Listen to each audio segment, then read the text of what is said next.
రౌత్, ఓం రౌత్. నిజం చెప్పండి, పేరు విని భయపడ్డారు కదా. జస్ట్ ప్రొడ్యూస్ చేసాడు అంతే, డైరెక్టర్ వేరే ఆయన కాదు. So don't worry.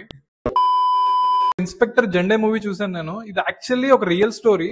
The most wanted criminal Charles Sobhraj తెలుసు కదా, గుర్తున్నాడు కదా, తనని 2 సార్లు పట్టుకున్న ఇన్స్పెక్టర్ జెండే కథ ఇది. సో ఆ పాయింట్ మాత్రం తీసుకొని కొన్ని సినిమాటిక్ యాడన్స్ ఇచ్చి ఈ స్టోరీ రాసుకున్నారు. సినిమా లెంత్ వచ్చేసి సినిమాకి బిగ్గెస్ట్ ప్లస్ పాయింట్. ఎందుకంటే ఉన్న 1:50 నిమిషాలకి కొంచెం బోరింగ్ అనిపిస్తుంది. ఇంకా టిపికల్ 2.5 hours సినిమా అయితే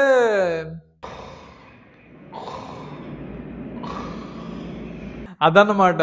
ఫ్యామిలీ మ్యాన్ లో శ్రీకాంత్ తివారీ క్యారెక్టర్ చూసి అలవాటు పడిపోయామంటే తెలియదు కానీ from the very first time Manoj Bajpai character తో రిలేట్ అయిపోతాం ఈ సినిమాలో. కొంచెం సిమిలర్ గానే ఉంటాయి ఫ్యామిలీ మ్యాన్ లో మనోజ్ తివారీ క్యారెక్టర్ అండ్ ఇందులో ఇన్స్పెక్టర్ జెండే క్యారెక్టర్.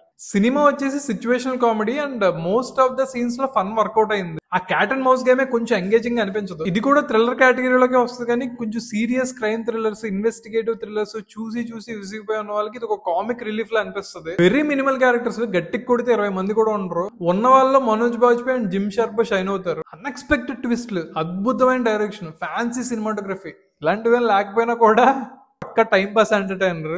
మేబీ అప్పుడు జరిగినప్పుడు ఆ real incident and as a person real Zende serious గా ఉండొచ్చేమో కానీ ఇందులో మాత్రం they wanted it to be funny and they made it funny. Actually real Zende and real Zende కలిసి ఒక ప్రమోషనల్ ఇంటర్వ్యూ కూడా ఇచ్చారు, యూట్యూబ్ లో ఉంది, మీకు కావాలంటే చూడండి. అది కూడా చాలా ఫన్ అండ్ ఇన్ఫర్మేటివ్ గా ఉంటది. ఈ సినిమా అయితే నెట్ఫ్లిక్స్ లో ఉంది. డబ్బు ఉంది అన్నారు కానీ లేదు, నేను హిందీలోనే చూసా.